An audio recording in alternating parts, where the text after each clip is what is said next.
some people turn out a certain way because of their father, and other people turn out a certain way in spite of their father. And I think in your situation, you've turned out the way you have in spite of your biological father.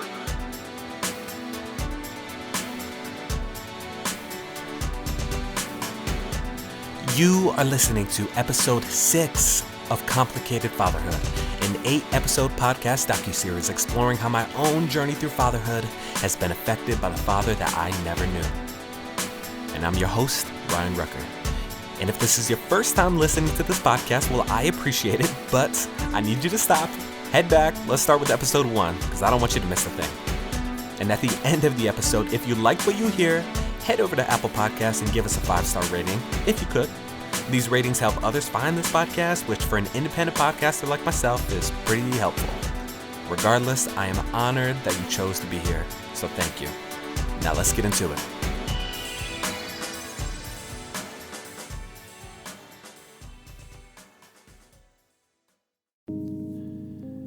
I grew up with a lot of questions about where my father was. I think that's pretty typical of kids who grew up without their dads. Where did they go? What are they doing? What are they like? As kids, we don't make the choices, so our curiosity is born out of the fact that, in this case, my father has left me with a whole set of questions that I will never have the answers to. In the age of the internet where you can find answers to difficult questions, if you care to, it was frustrating for me knowing that I didn't choose this. I didn't choose this life of unanswerable questions. I think that was even tougher for me, knowing that with one act of atonement on his part, the questions about my life that my father inevitably had could have all been answered. His choice to leave questions about my childhood, my interests, my struggles go unanswered, well, it never made sense to me. But miraculously, we're here. Since I was 19, our relationship has always been pretty surface level. We talk about music, his brother Garland, maybe some politics. But outside of that, we didn't share too much. I remember when he called me to tell me that him and Ann were splitting up. I thought to myself, what am I supposed to do with this information? It was tough for me to provide any comfort to a man who never once provided me any comfort. I think I mustered up "Oh man, that's tough." Not my best response, but it reminded me that our connection will likely be forever complicated. Actor Jake Johnson, in an interview with the Off-Camera Show, spoke about his relationship with his absent father. Due to a substance abuse issue, Jake's dad contacted him at 17, apologizing for his absence, but said, "I'm gonna make it up to you." Jake's response? Well, he said, "I punished that man for years." For years, as Jake became more successful, he wouldn't allow his dad in on the celebration. Or in his words, he wouldn't let him enjoy the party. Even as his dad would apologize for his actions, Jake said something that hit home with me. He responded by saying, "Great, but I'm not giving you anything." Over time, they got to share their stories.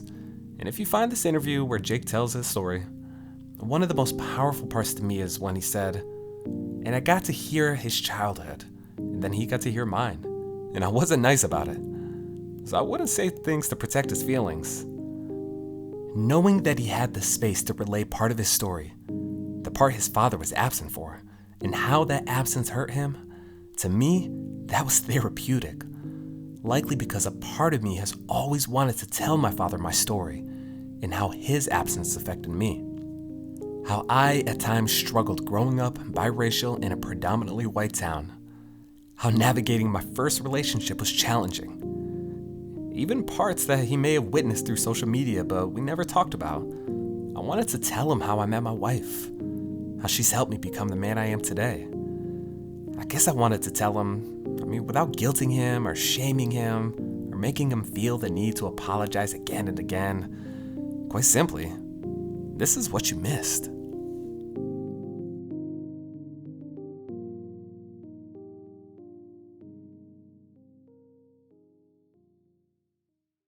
So, got some Yeah. questions for you. All right, perfect. Yeah, I figured today would be a good day for some questions. We'll turn the tables, and you can Okay. ask me all the questions. Okay. So you grew up as a biracial child in a primarily white environment. Mm-hmm. Yes. Yep. And so how old were you when you realized something was a little different about you? Or Ah, when did you realize it? good question.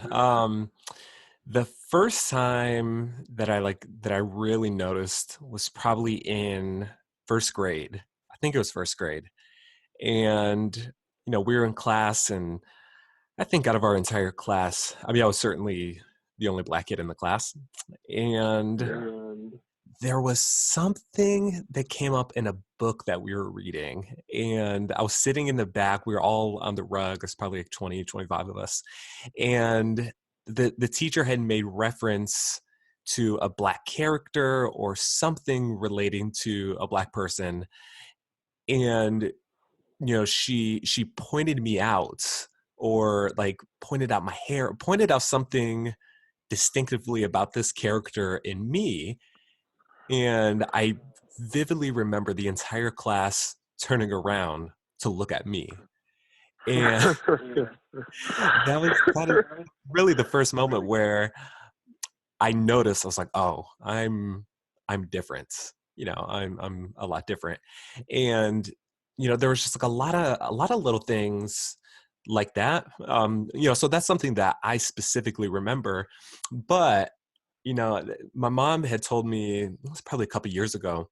She had told me a story of when I was a kid, probably around the same age, so maybe I don't know, 7, 6, 7, 8, and I was on the playground. We're playing cops and robbers, and I was playing with a bunch of my friends. And during cops and robbers, my friends made me be the robber, and they were all the cops. And mind you, I don't remember this. So this is, my mom had told me because I was very upset about this at the time, and she remembered it. And Right. so as we were playing, they wouldn't let me be the cop, and in their words, it was because I look like the robber and they look like the cops. People who look like Uh, me aren't the cops. And that was something that really stuck with my mom, because I came home crying, and I was more so crying because I wanted in the game, I just wanted to be a cop. So yeah, I, right. at the time, 6 or 7, didn't understand the ramifications of why they wanted to make me the robber. But it was pretty clear to my mom, and pretty clear, especially in hindsight, looking back, that like, oh, they specifically thought that like black people had to be the robbers in this scenario. And what was really fascinating to me, I think, looking back, is that these kids at 6 or 7, it's not as though they instinctively were like, hey, we're going to be racist in this moment at 6 or 7. But Right. somewhere in their 6 or 7-year-old brains, they had that picture of black people being correlated with robbers and with bad guys and with criminals. And that was Right. something that's me, as a 30 something year old man with kids, I'm really cognizant of now, which is Right. just really interesting. And so there's a lot of things like that. Another one that I really remember is, I was a little bit older, but I had a membership to the YMCA, and I remember I was coming out of the gym. I was there nonstop. I was there like every day during the summers, and I went to go get my ID. I was gonna hand it in, and when I asked the lady at the front desk, I was like, "Oh, like, do you have my ID?" And she goes, "Oh no, I gave it to your friend's mom." And then I look over and I go, "That's my mom." She was like, "Oh." Oh, and she was just like really confused. And again, that's something that I vividly remember, because I think that was like when I was 6 or 7 and that whole like classroom thing happened. I was confused Right. by it, but I understood that I was different. And then a couple years later, when she clearly did not think that my mom, who was white, could be my mom, that was a Right. moment where I was like, yeah, that's because I'm black, and that's because she's white. Right. Yeah, I remember when you were a baby, your mother told me, says she was coming out of a store with you, and this white man said to her, it's like, oh, is that one of those welfare babies? Hmm. And she didn't know what to say to him.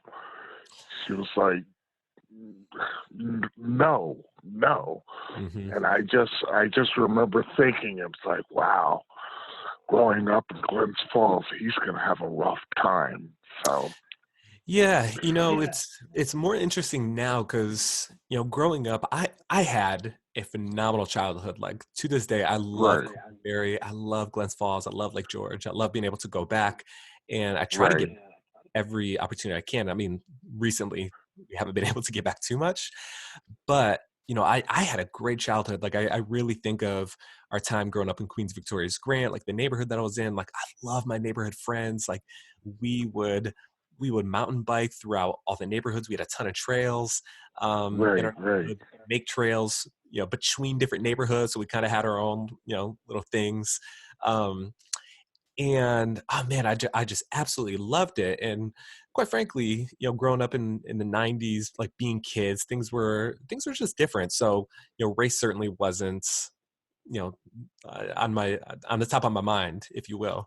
right, And right, right, so that was that. And like one of my best friends growing up, he was south or Korean, south from South Korea. And so him and I, we really connected. We never connected over race. We were just, best friends. right, But right, I feel like between the two of us and some of our other friends, like, I don't know, we just didn't think about it too much. But right, it's now when not necessarily when I go back, because I kind of stay in my pockets when I go back of my friends, so I don't like, right, right, I've never gone back and really felt a ton of racism, but it's more when I read articles. And even now, like when I check out the Post Star through Facebook, and I see some of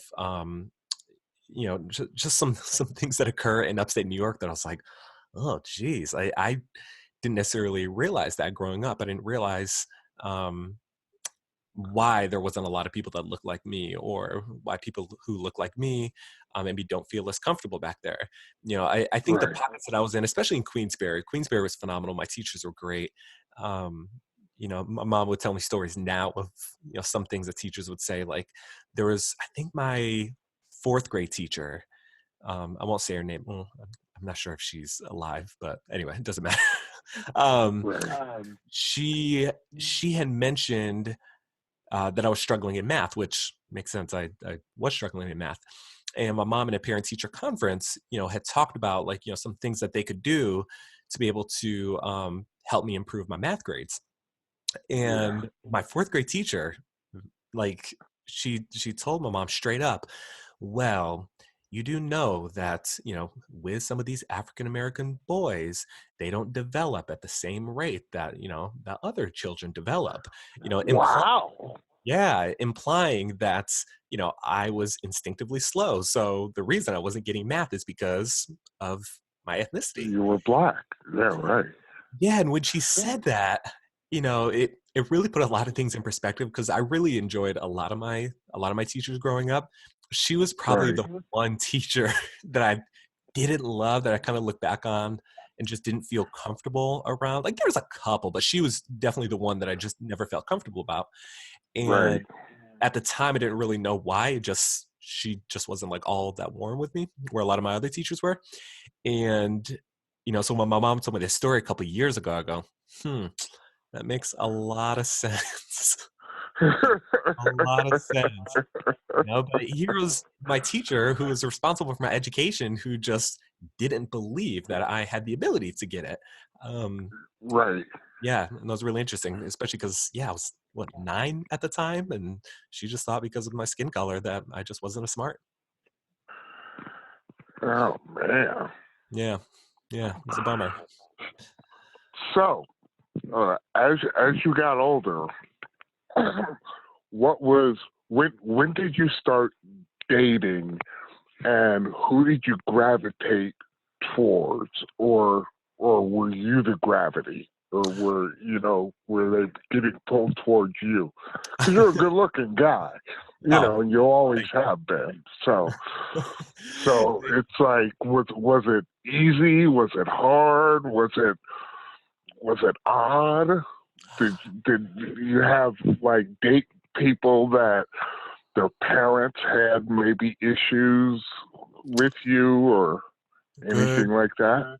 Yeah, good question. So, in Queensbury, I'd moved from Queensbury out to California when I was 14. So, Right, everything right, pre-14 in terms of relationships, none of that is serious anyway. But, in right, middle right. school, like when I started having girlfriends, quote unquote, um, I don't remember any issues. There was one time I remember in seventh grade, there was a girl that I'd liked, and she I think I expressed it to her, or probably got out via a note or something, and it had got back to me that her parents wouldn't let her date a black guy, and so this was in seventh grade, and I was just like, oh, okay, and it's nothing I went home and told my mom about, but it was just kind of like, all right, I guess that's the thing, Right, and right.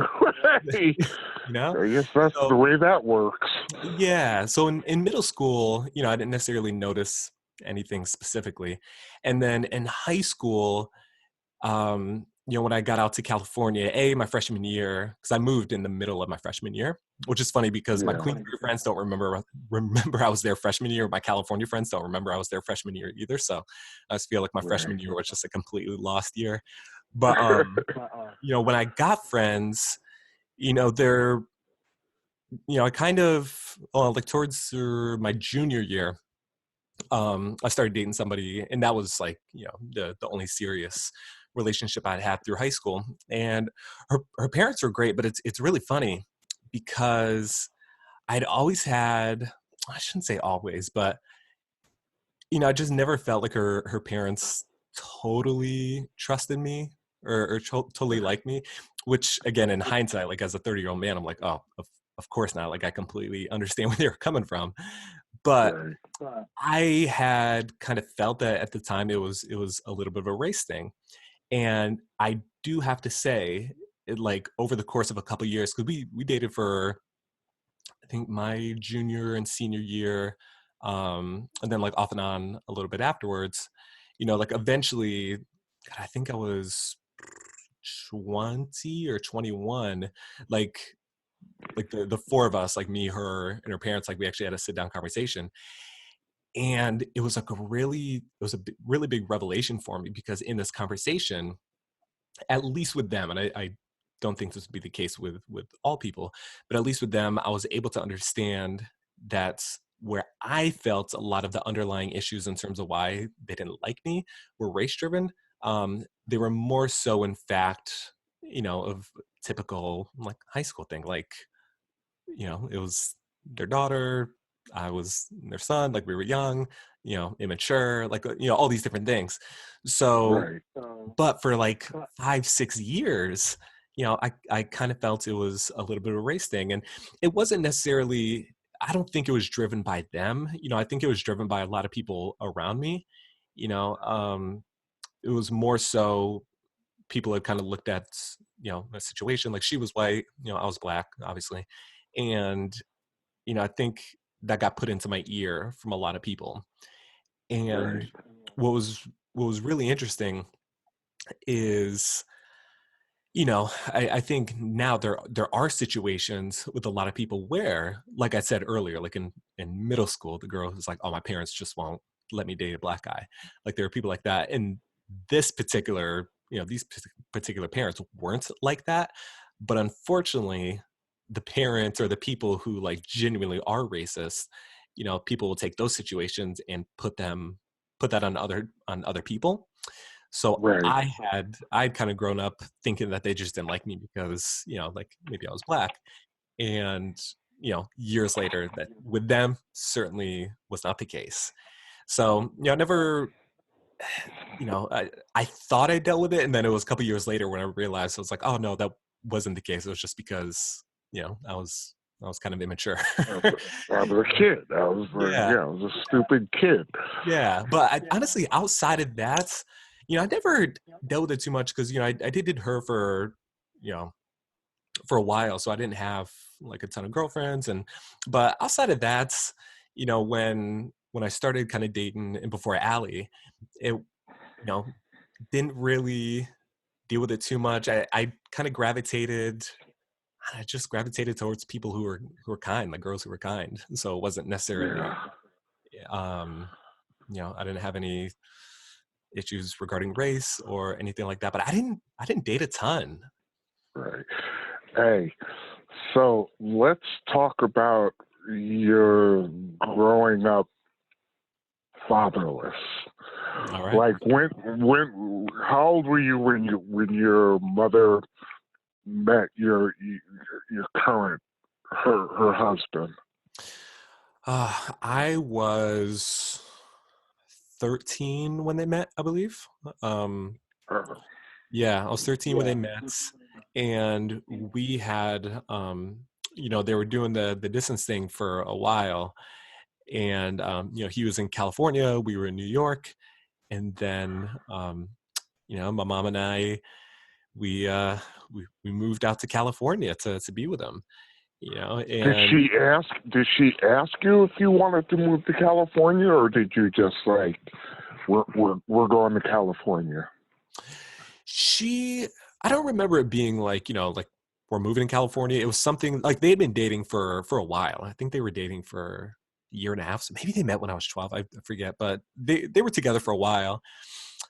And she had come out to California and to visit him. And I was still back in New York with my grandparents.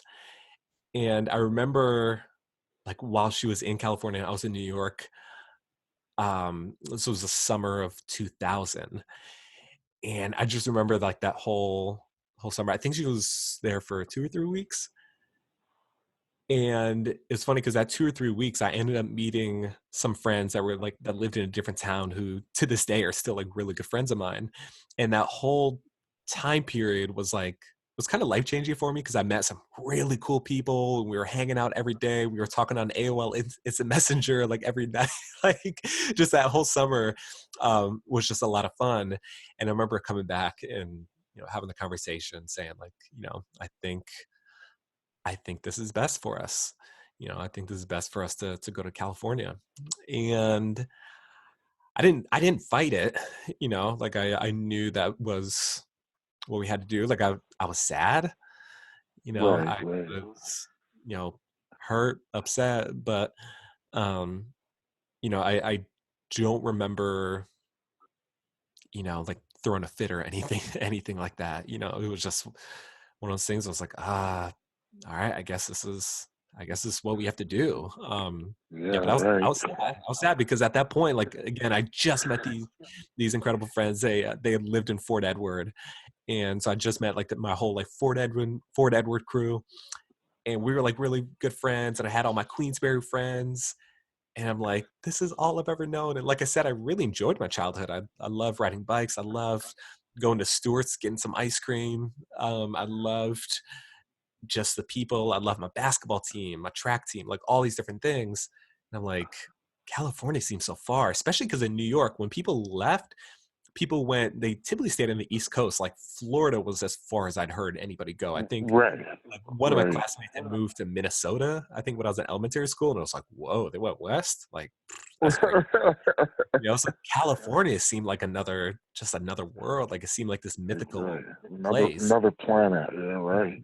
Yeah, so we had gone out there in November 2000, and that's um, the first time that I had met him in person. Like we had talked on the phone and things like that, but yeah, we went out, met him, real cool guy, really gentle, really kind, and but it's funny you ask because my whole childhood, like even though you weren't around, I didn't often feel like that that sadness, if you will, that a lot of people talk about, like, like, where is my dad? Like, why did he That's leave? kind of what I was going to ask you next Yeah, yeah, and about we what. can talk about that. I would like to talk about that actually. Yeah. But up until this point, I never really felt that stereotypical, like, like, where's my dad? Like, I knew it was one of those things that, like, you weren't around, but it wasn't something I dwelled on or thought it, like, it affected me until we were flying to California. And I remember um landing, and, like, the flight was super late. I mean, it was the longest flight I'd ever been on. Right, And right. got there, I was nervous to meet him. And then, I meet him, we say hi, and he's like, "Oh, like, all right, I'll go get the car." And he goes to get the car, and I genuinely felt like he was just gonna leave me and my mom at the airport and just leave. Really? Yeah, yeah, and I remember that I think he was gone for probably, like, 15 minutes because he had to go to the Oakland airport and get his car and all these things. Right.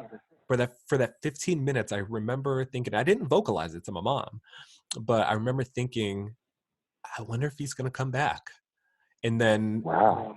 that was a moment that I was like, "Oh, yeah, I guess, Some Maurice is not." issues of loss. Yeah, yeah, especially with male figures, because my mom, she did not date. So that's why I knew when he came around that it was serious.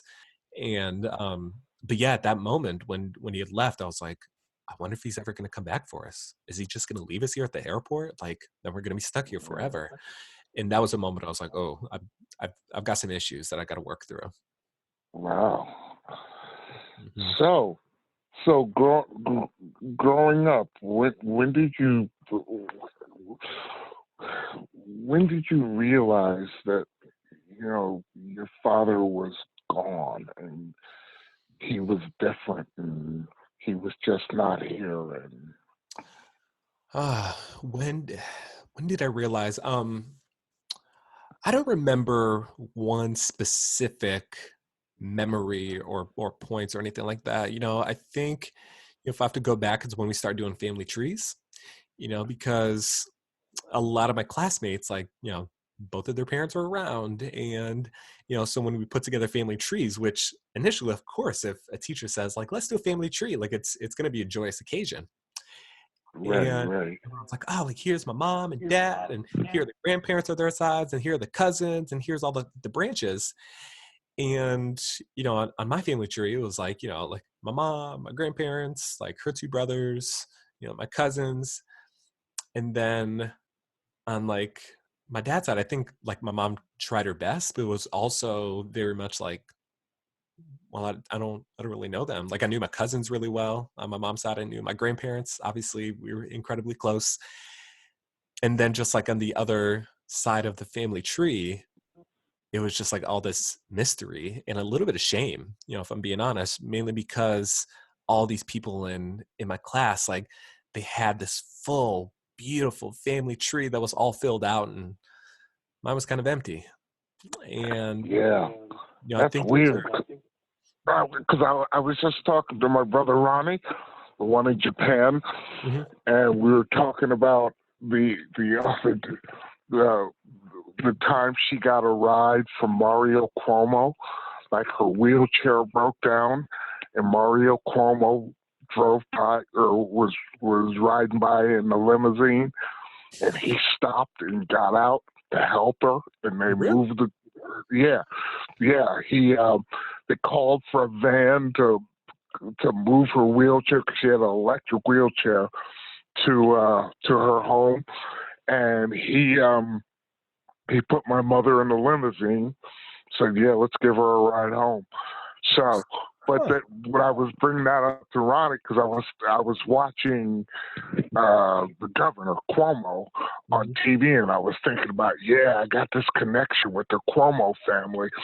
But then Ronnie told me, he said there was a time when Hillary Clinton came to Albany and she came to our church and she gave my mother an award for having the most grandchildren of anybody in the church. So, you know, Wow. it was like, yeah, if you had really done, like, if you'd really known your family tree, you would have taken up a couple of pages. But, Yeah. Well, and I think that was kind of part of it too, is that on my mom's side, like she had two brothers, you know, at the time, only one of them had any kids. He had two kids. So it was just, you know, we were small, but we were all very close. And then right. there was a part of me on the other side of the branch. I knew that you had like 8 siblings. I knew that they all had kids. I knew that like you had parents that I didn't know. I think my mom had like one photo of like me and your mom, and maybe one photo of me and your dad. I don't think so. Not one of me, not of you and my dad. Because Okay. my dad didn't come back to Albany till I was, I don't know, in my late 30s, early Okay. 40s. Okay. And Yeah, maybe she showed me pictures. I don't know what it was, but even saying that, it's like there was just so much mystery around like the other side. So like even if I think of a tree, like right now as I'm visualizing it, like I think of like a big tree, like full of full of leaves, full of greenery, just like beautiful to look at. And on like one side it was like totally green and healthy, and on the other side, there was a lot of mystery. It was like darker. It was, you know, just a lot of confusion because I just didn't know that side. So, you know, I right, think those are some of the moments growing up when I realized it. And, you know, kind of some other points was like, you know, growing up, I played basketball and baseball. Like those were, you know, two of the main sports that I played. And for basketball, you know, at all the travel games, like the AAU games, like, you know, my friend Bobby, his dad was a coach of our team. My friend Maddie, his dad was also a coach. Like all of the guys on the team, like all their dads were there, and mine clearly wasn't. right, You know, and then in baseball, kind of same thing. Like this was every year they pick an all-star team, and I never made the all-star team. And it always made me mad because I knew I was one of the best kids out there, but every single kid that made the all-star team in Queensbury, their dad was a coach. Like, and I'm not right, talking like most of them, every single kid that was on the all-star team, their dad coached. And so there was a part of me that felt like the only reason I wasn't making the all-star team, and I I mean, I don't think about it anymore. But to this day, I genuinely believe that it was all the dads getting together and picking their kids. And right. mine Yeah, was I mean, there. to tell you the truth, if I was there, you probably still wouldn't have been on it because I probably would have never been a baseball coach.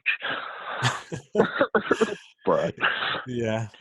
Yeah. It was, you know, so that was kind of another moment in my childhood where, you know, I really saw, you know, that not having you around was impacting me. And of course, not making the all-star team was very impactful as a kid. Looking back now, it's kind of funny, but you know, it did mean a lot to me. And I think basketball more than anything, mainly because my mom worked, you know, she had like 3 jobs at one point and she never missed anything. Like I would have traveled, you know, we would have tournaments up in Peru, obviously not the country, Peru, New York.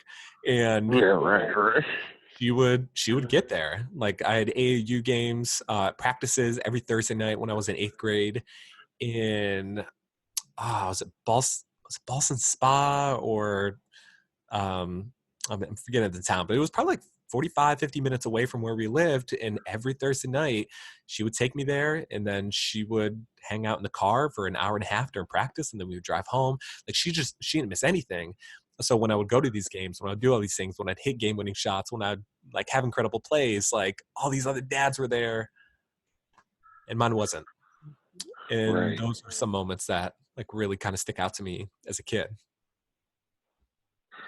All right. Wow. Hey, so when you first heard about the Jones Brothers, what did you think? What was your Uh, first thoughts?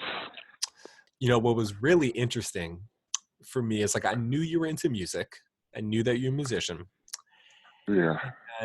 But to actually hear some of the music for the first time, that was that first moment where I was like, oh, regardless of whether you were in my life or not, like I clearly got that musical gene from you. So it Right. was really weird for me to hear some of your music and just think about like, God, I can't believe that like even after all these years with like no connection, like here I am wanting to do a career in music, and Right. you are too. And I think the most fascinating part to me is that when I really started getting into music, my mom was always incredibly supportive of like anything I wanted to do. And I mean, growing up, Yeah. I didn't do a ton of things. I think I wanted to, I wanted to be in the NBA for a bit, and she was like, "Oh yeah, sure. Like you're gonna have to work really hard, but okay."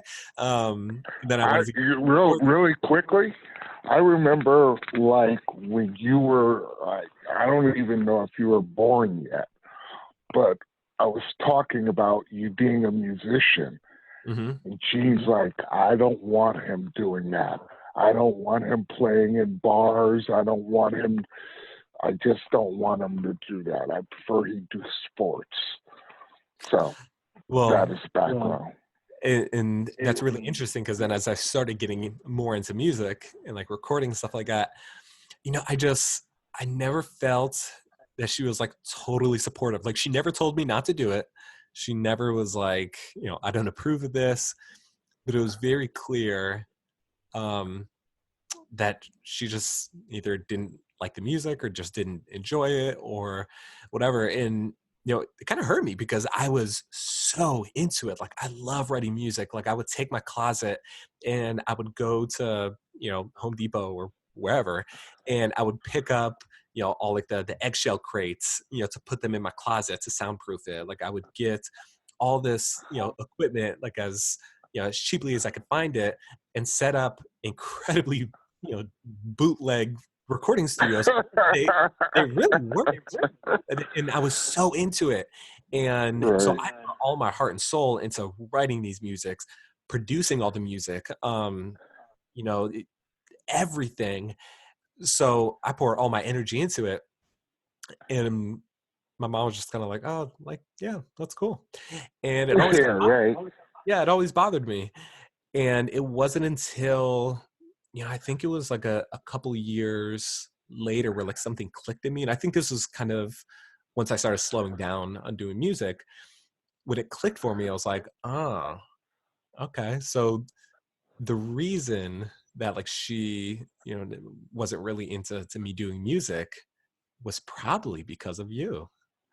Right. And that was like a really interesting revelation on my standpoint, because then all this like years of her and like disappointment on my end in terms of her like not really being into what I was into was put into perspective.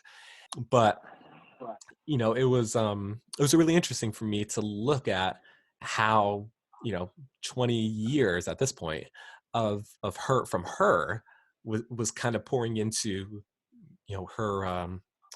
her support of my music. And from my standpoint, I was like, I'm just into music. Like, I just want you to support me. And she did, but it was very much like I always knew that she didn't love it. But then I Right. realized, oh, it wasn't because of me. It was because of you. Because of you. Mhm. So, I hear you. yeah, yeah, that was always interesting for me. Oh man. So let's talk about you. Let's talk. I mean, there's some questions I want to ask you. Like we talked about, like you meeting Allie and Mhm. so on and so forth, and your fatherhood. All right, cool. So, where do you want me to start? Start with moving from Vacaville to San Francisco. Oh, yeah. Yeah, so in 2010, I was in, well, 2009 to 2010 was pretty crazy. I moved down to Rancho Cucamonga for a job. I was working in retail at the time. What's Rancho Cucamonga? Rancho Cucamonga is, I don't know, about 30, 40 miles outside of LA. It's close to Riverside. And at the time I was single, didn't have just a ton going on in Vacaville. And so I took a job down in, yeah, down in Rancho, moved down there for a couple months. But then the store I was working for at the time, they actually had an opening in Lake George. They had a store opening that was coming up. And again, single, didn't have a lot going on. I was like, oh, like that'd be a really cool opportunity to go back to Lake George, hang out with my friends, just be back in the place I love. And I was like, I'll stay out there for a little bit, maybe like you know, 2 or 3 years, and then end up coming back to California. That was kind of my goal. Yeah. And, so I went in early 2010, went to Lake George, lived with my grandparents for a couple months, and after a couple months, it just wasn't working out. And the store I was working at didn't love, manager didn't love, and on top of that, it was really strange because I had all these childhood friends who I was like, oh, like I was really close with, and it was such a cool opportunity to go back and spend some time with them. But, I've realized in that previous 9 years or so that they had grown up, I had grown up, they had their own Right. life, I had my own life, and it wasn't any knock. Like I still hung out with a lot of them, but like they had their own circles, and I kind of realized that my circles were still back in California.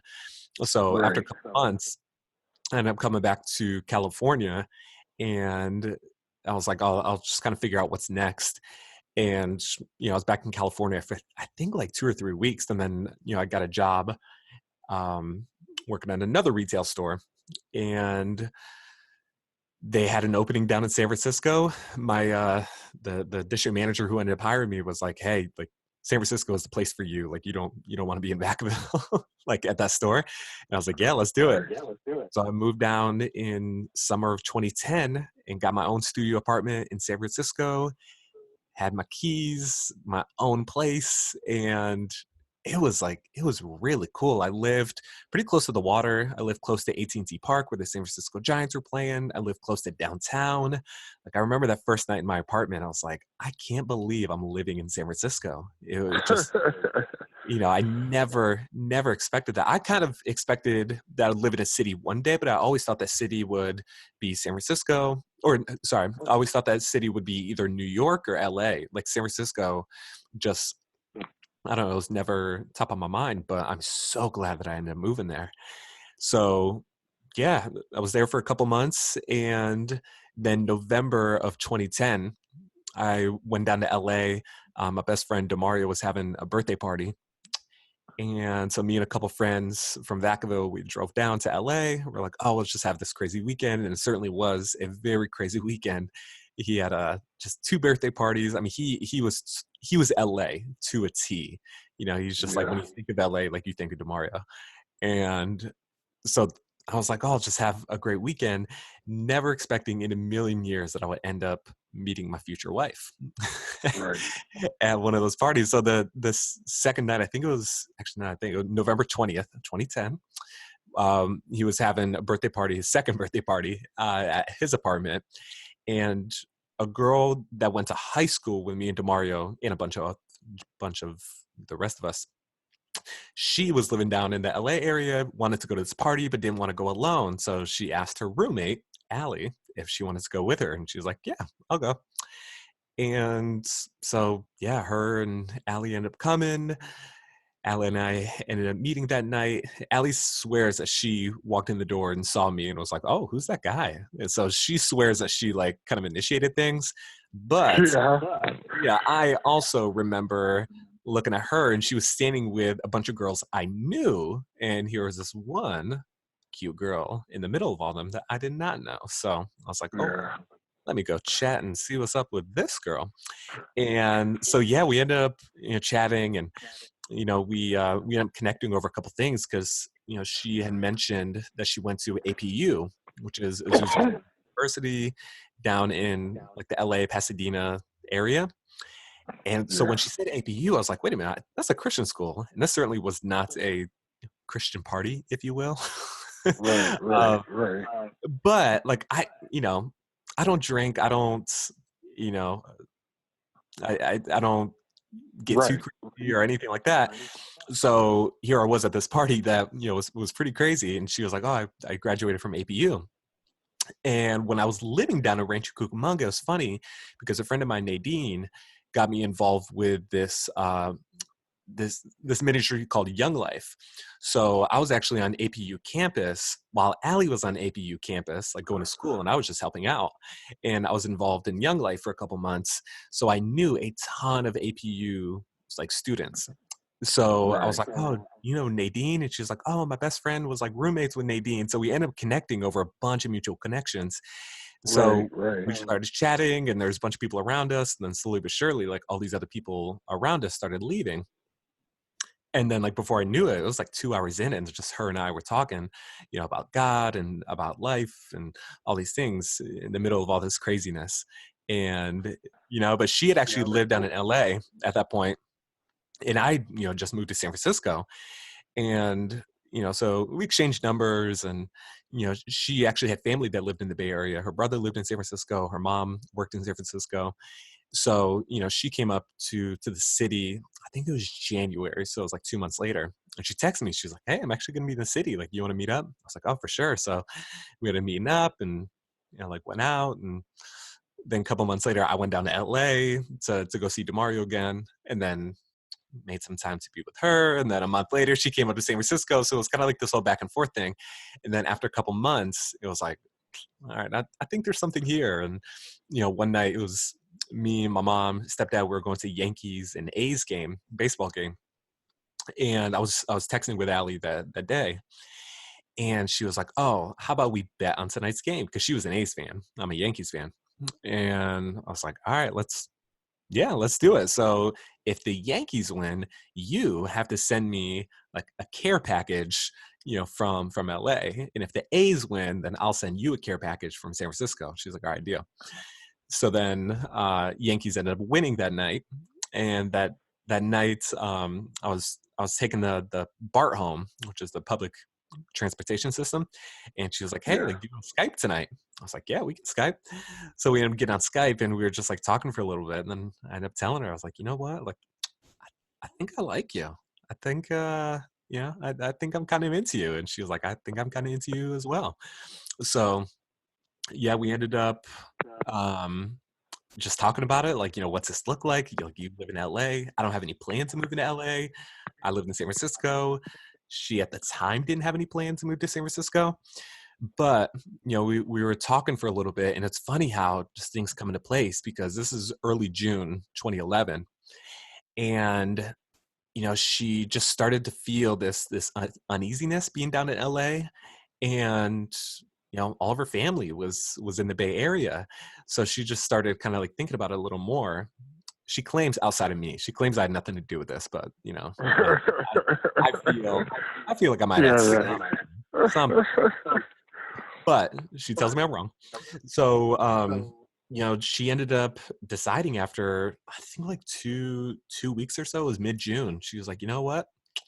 I think I think I'm gonna move to San Francisco. And it's funny because it all like that whole 2 weeks, it culminated in her friend Kelly, reached out to her so randomly and was like, hey, I'm thinking of moving to San Francisco. I want to move to San Francisco. And I thought of you. We should move to San Francisco together. And mind you, Kelly didn't know that like she was talking, to this guy in San Francisco.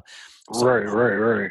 all these things are coming up, and she ended up deciding to make that move. So she told her family, hey, I'm coming up to the Bay. Like I'm moving back. Let's do this. I'm moving to San Francisco. And she decided to do that. And then on June 21st of 2011, her dad passed away. Wow. Yeah, and it was a really really wild time because it was pretty unexpected. And we were just in the middle of all this newness, and this whole time we'd been planning the next time I see you, like that's when I'll ask you out. So up until this point, we were just kind of like talking, but we knew what Right. this was going Right. to lead to. So our whole thing, I think she was going to come up on like I think like July 2nd or July 6th or something like that. And so the whole plan was she was going to come up, I was going to ask her out, we were going to make it official. But then, yeah, her dad passed. So that night on June 21st, she ended up flying up to the city. And June 22nd, the next morning at 6, I actually had a To the flight to, city. To the city. yeah, San Francisco. Oh, okay. Yeah. So she was flying up on June 21st, and then the next morning, June 22nd, I actually had a flight to New York. So I was gonna go out to New York for a week for my cousin's graduation. And so she ended up coming up and she's like, "Hey, you know, I'll be up there." And I asked her, I was like, I know it's crazy, but since I'm going to be gone for the next week and you're going to be in the city, is there any chance like I'll do anything? Like, can I see you? So her friend M actually picked her up from the airport, and before she went over to her brother's house, she swung by my apartment. And I think it was at like 10. Yeah. And mind you, like I had to get up the next morning at like 3 or 4. And so she came by and she was, you know, upset and crying, but it was Right. it was really weird because there was also this weird energy in terms of us because we knew that the next time we saw each other, like we were going to make it official, and we just never expected Right. it under these circumstances. So I just told her, I was like, look, like I know I'll be in New York, I know we'll be up here, but I just want to let you know that while you're here and while you're dealing with all this, like you've got a boyfriend that really cares about you. And she smiled and had our first kiss that night. Very, I mean, just quick Right. heck, and um, that was it. And then she took off, and it was weird because when I was in New York, I was chatting with her, and we were like texting and on the phone a lot, so we were getting to know each other. But she was also in the midst of all this grief, and it was strange because the rest of her family was obviously dealing with it as well. But at the same time, like she also had this newness of a relationship that was forming. It was just a really strange time. So, you know, Right. Right. anyway, when I ended up coming back and she ended up moving to San Francisco, um, we just really had to process it. But what was really strange is after I came back, you know, the I ended up going to her dad's funeral and I'd never met him. And what was really strange is while we were there, we're sitting in the front row of this church that they went to. So it's Allie, her sister's boyfriend at the time, husband now, her brother and his girlfriend, the mom. So like the immediate family. And then I know that there were a couple hundred people that were sitting behind us who were looking at me like, wait, but who's this Like, who dude? the hell? What's going on here? Yeah. Yeah, like because it was so new for Allie and I that like she didn't even have a chance to tell many people that like we were dating. Like her close friends knew, but I'd never met her friends. I hadn't met her sister. I'd only met her mom very briefly in passing once. So mind you, the first time I met the majority of important people in her life were at her dad's funeral. Wow, that's weird. It was, and for me, it was really strange because like here I was getting to know her dad like at his own funeral. And so I'm sitting there while like the rest of the family is obviously feeling this deep grief. And I'm sitting there like, oh God, I obviously feel terrible for them. But for me, it was just all so strange because I'm seeing all these pictures, I'm hearing all these stories and hearing just like what a funny and kind man he was. And part of Right. me, Right. God, this really, really sucks that I never got to meet him. But at the same time, I'm really just focused on Allie and just like, look, what can I Right. Right. do to be with her? Because while the rest of the family, even the significant others, like they're all feeling with it because they all knew him. Like here, I come into the picture and I was like, I didn't know him, so I wasn't grieving like they were. So I really got to kind of be with her. But just the next couple months were very confusing because the newness of a relationship is so much fun, and I knew from the get-go like this was something that was serious. Like even I think like a month or two in, like I purchased the domain. This sounds crazy to say now, and I get that when it's coming out of my mouth, but I purchased the domain ryanandally.com because I was like, I'm gonna marry her, like I know this. So I purchased that domain, and so that just shows you kind of where my head was at. But at the Right. same Right. time, we would just be out to dinner, and all of a sudden like she would just like burst into tears, Right. or a scent, she would smell in a room and remind her of her dad, and she would just burst into tears. And it was just a strange time period, with her moving to San Francisco and me living in San Francisco in a new relationship, and just kind of navigating all of that. So it was a crazy time period. Wow. And Yeah.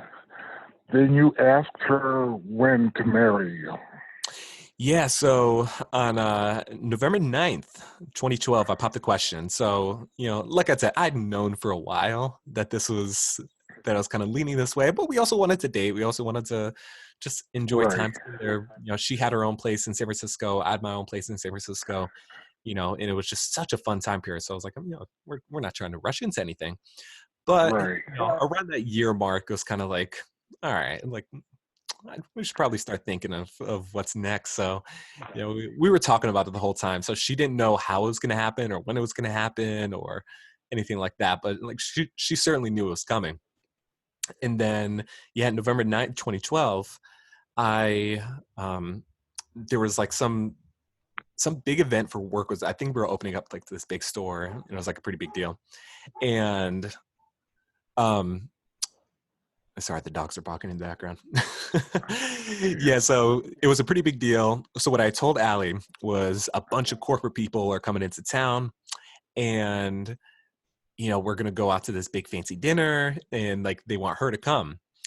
And so she was like, all right, cool. So after work, she worked downtown San Francisco. So I was like, let's meet after work. It was this place called Epic Steakhouse that was right on the water in San Francisco, right in front of the Bay Bridge. It's like a beautiful, beautiful location. And so I ended up meeting her on the Embarcadero. We're walking, and what's really cool is that her roommate slash friend Kelly is a phenomenal photographer. So her and I had kind of planned this whole thing where I was like, all right, like Kelly, if you could go and like take pictures and videos of like the whole thing, like that would be awesome. So Kelly actually got there early, and she set up a video and snuck it like kind of this area where she couldn't see. And Kelly was like, oh, I'll be there and I'll take photos of the whole thing so we can document it all. And what's really cool is Kelly, and I didn't know this beforehand, Kelly had actually paid this random tourist $20 to say, hey, can you sit here and just look at the water, and I'm going to put the camera on your right side, so as Allie and Ryan are approaching, like Allie doesn't just see a random camera at the spot in front of the Bay Bridge and kind of get an idea. So I'm walking up, and I've got the ring in the pocket. I've got the whole thing down. And also I see this dude sitting in a chair, and I'm like, who is this man?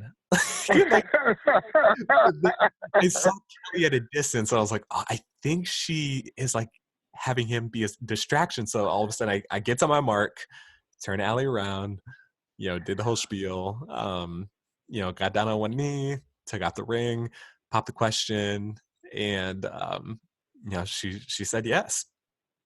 And Cool. then she saw Kelly, like Kelly came out, she's taking photos, and I asked Kelly, like, who is this guy?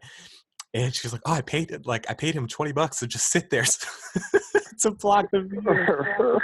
And so it was so much fun. And then we went to the Embarcadero building afterwards, and a couple of her best friends were there, so she got to celebrate with them.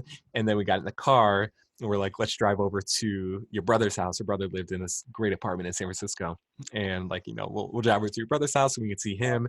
And we get there, and her mom had put this like incredible sign that was on the door saying, congratulations, we're engaged. And then we walk in the door, and we had created a whole surprise engagement party. So, Oh, nice. yeah, so my parents were there, all of her best friends were there, a couple of my best friends were there, and we just had this huge engagement party.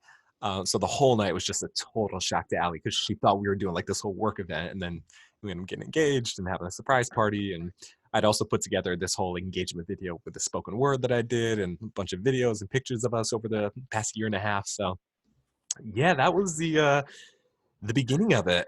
And but again, Cool. it was interesting, because in the middle of all this joy, she, out of her three siblings, was also the first to get engaged. It all came after her dad passing. So it was just kind of, who's going to walk her down the aisle, and just kind of all those like father daughter things that you kind of dream about, that she had dreamed about her whole life, just like weren't Right, there. So again, right. kind of navigating, the complications around this joyous season in the midst of just heartbreak.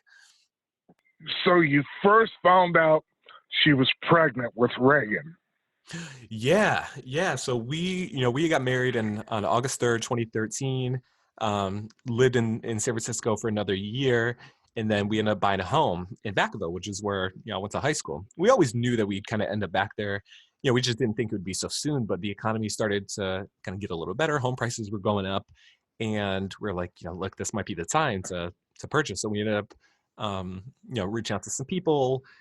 Our offer ended up getting accepted way sooner than we thought. So we're like, all right, like, I guess we're doing this. So yeah, I moved up to Vacaville 2014, you know, spent some time together just, for, a little over a year and a half. And then we're kind of like, all right, let's maybe try to start having some kids. And, it happened a little bit quicker than we had thought, but I was incredibly excited. So yeah, we had found out, I think it was December 1st, 2015, that, we were pregnant.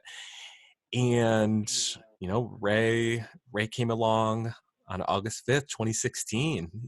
My little girl, we had found out around February, so I think it was when we were like 13 weeks in, 13 or 14. We had found out that we were having a girl, and I was so excited. I'd always wanted a girl. Didn't really care. I just wanted the kid to be healthy. But Right, right. I had this feeling it was a girl. And the second she was like, it's a girl, we were just like, all right, that's Reagan. That's our Reagan. And her name is actually Reagan Nadine, because like I told you about earlier, when Allie and I first met, like the first person we ever connected over was our friend Nadine. And Oh, just okay. Nadine was like the coolest. She was the coolest person like ever. And just really, just the type of person who, I went to church with her here in Vacaville, and her and I always, politically, we're typically on the same mindsets. And, she would just ask a lot of tough questions of people in authority. Like, I just love Nadine. And so mind you, when Allie and I first met, we both connected over our love of Nadine and just how awesome she was. And then, and when Allie and I first started dating, one of our first kind of things together, we went to her best friend Daly's wedding, and Daly was Nadine's roommate.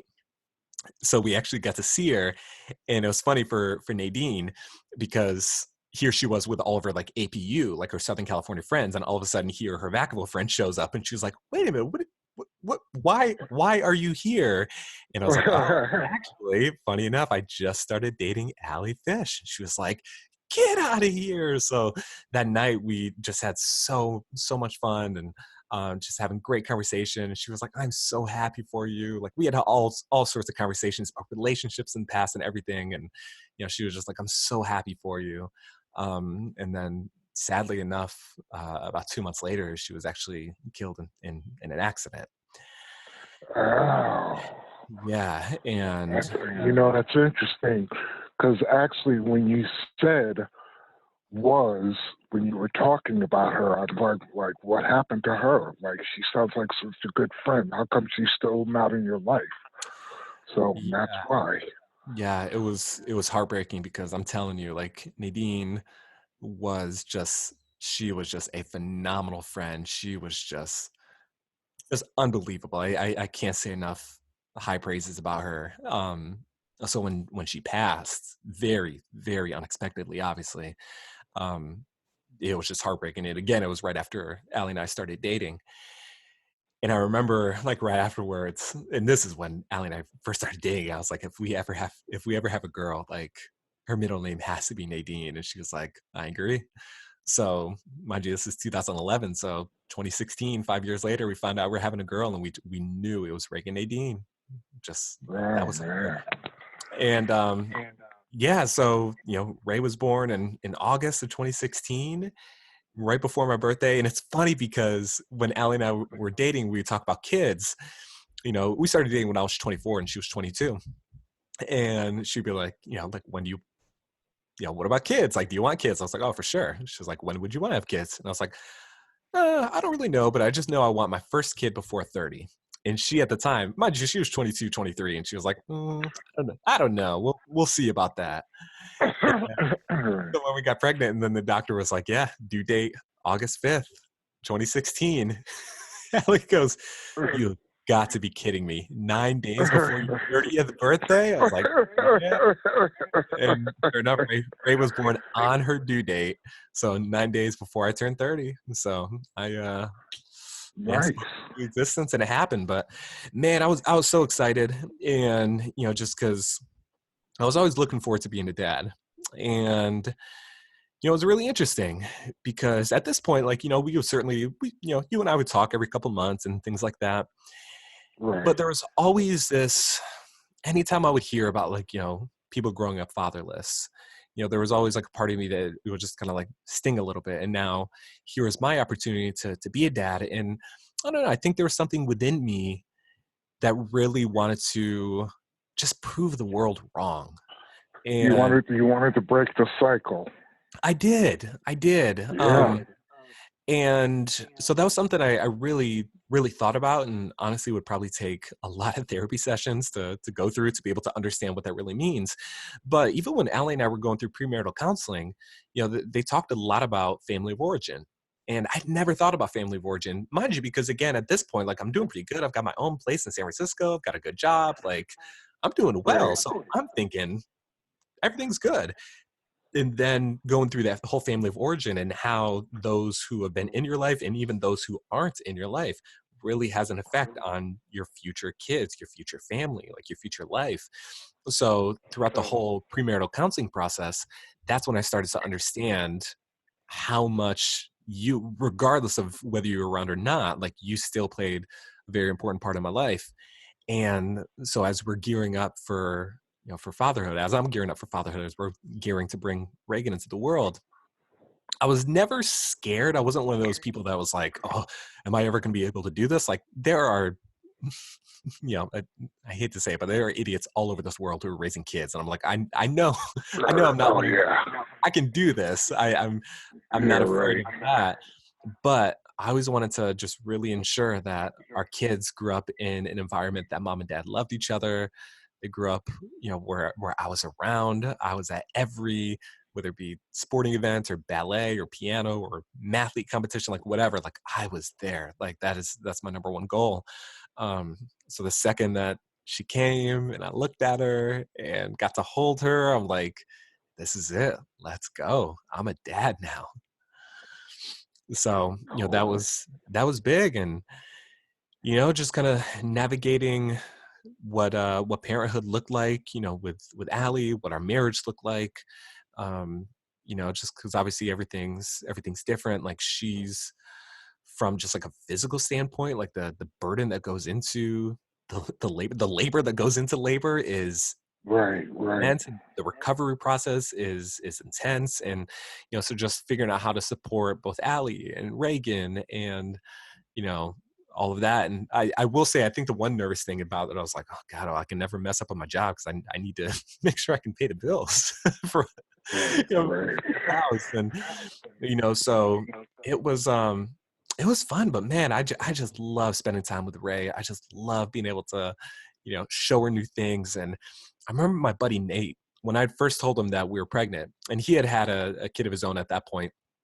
I'll never forget, we were playing basketball, and he was like, the coolest thing about becoming a dad and a parent is you get to experience all the things that you loved about childhood again, but through your kid's eyes, which is like the most joyous thing that you can ever experience. And I remember him Right. saying, I was like, man, like growing up in Queensbury, out in Queens Victoria's Grand, like I love being able to ride bikes through the trails and, through the neighborhood. And just yesterday I was outside with Ray, just, on her tricycle, like teaching her how to ride a bike. And, man, I love being able to go through the woods and explore. And, Ray and I are constantly in the woods just exploring. And I loved animals, and I love being able to see new animals and learning about new animals. And every day Ray and I are learning about animals. Last night I was Googling facts about sharks because she was asking me all, all about sharks. So I was like, let's look them up. And so here's all these things that I just loved about childhood that I'm now getting to re-experience with Ray. And now, of course, not only Reagan, but then, just last summer, June of 2019, we welcomed our second daughter, Sienna, into the world. And, Sienna, same thing now. Now I get to see it through two kids' eyes and two girls. And I love it. I love it. But, it's funny because I think, and this is something I really have to check with myself, is that really over the past like 2 years or so, I've been really trying to get into that dad space and just like connecting with other dads through Instagram mainly, and who I just like really admire and kind of take encouragement from. And one thing I have to really check within myself is like, am I trying to be super dad because I'm trying to prove to the world that like that I'm around, that I am a dad, Right. like, and I'm not gonna leave. Like, there's certainly a part of me that feels like when people look at me, especially because my girls are a quarter black. So if I'm not around, like, there's some people that might not necessarily think that they're black at Right. all, and Right. there's a level of confusion there, I think, for me, only because of what other people have said to me. Like, I've had people come up to me and say, like, oh, like, you, they don't even look black, or like, you don't even look like their dad. And like, these are Right. people, Right. I wouldn't say close friends, but like, these are people who know me. I'm like, why in the world would you say something like that? So there's always, whether it's how they look or the fact that I grew up fatherless, like all these different things are coming together now in my own fatherhood. So the thing I have to check within myself is, am I doing this for them, or am I doing this for other people's approval? And that's something I'm constantly having to check within myself to make sure that, I'm not being that dad, like that Instagram dad that's just doing all these things, taking all these pictures to show other people, or am I really trying to create memories for my two girls? Which You know again, what? When you were born, I just remember being scared all the time. really, That was one of the things that when Jean told me she was pregnant, I was scared. When we went to the hospital when they were delivering you, I was scared. When you came, they told me you had a heart murmur and you had to sleep with this machine attached to you, and I'd be laying in bed at night scared because I don't hear anything from your room. Then you would roll over and pull off one of the leads and the thing would go off and I'd freak out. I would just go into a panic. And I just remember like it was just a really kind of, me and your mother weren't getting along, and, me and her family weren't getting along, and I was working sort of like, probably a $4 or $5 an hour job, whatever this minimum wage was at the time. And I just felt like I was like just losing. Like I was just a loser across the board. And I feel it's like I got two more kids that I've already left. I don't want this to happen again. And as it started to happen again, I was like, oh my God. I remember one time just riding down the street. I think I might have told you this. And the song Fast Cars was on. And I started crying, just sitting in my car. I was working at West Mountain Sales, and part of my deal was I had a loaner car. They gave me a little BMW to drive around, and I just remember hearing the song "Fast Car," the Tracy Chapman song. Yeah. You know about the lyrics to that, right? Oh, I do. Yeah. Yeah, and I just remember sitting in my car just crying. And I remember a car pulled up next to me, and this woman was sitting in the passenger side, and she looked over at me. She had like this, like, oh my God, what the hell's wrong with this guy? And I just, and I actually remember being fearful when Adrian was born. Because, like, when she came out, she looked purple and her head looked all misshaped. And I'm like, what the hell's going on here? And it was like my first child. And I'm like, well, I guess that's how babies come out. But yeah, I, my fear of how I grew up, it's like I almost always knew that something like that was going to happen to my kids because it happened with me, it happened with my father, and it happened with my father's father. You know, Mm. none of us grew up with a father, and so sorry. I had to get that out.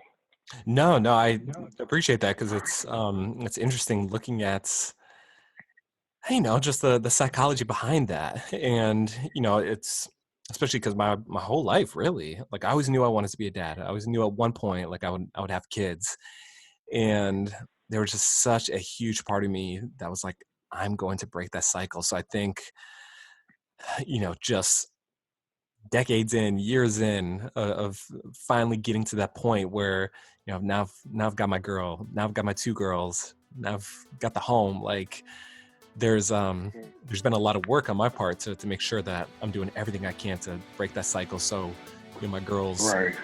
grow up and they don't know a life without me in it. That's my goal. Next time on Complicated Fatherhood. I got my 20 questions for you. What are you most proud of? Who is your number one hero? What do you take for granted? Favorite song? What's your biggest missed opportunity? Who is your favorite teacher and why? How am I going to explain this to my kids one day? Complicated Fatherhood was written, recorded, and edited by me, Ryan Rucker. All music was composed and recorded by me as well. Join us for the conversation on Instagram at Complicated Fatherhood. And if you like what you hear, I'd love for you to share this podcast on any of your favorite social media platforms using the hashtag Complicated Fatherhood. We'll see you next time.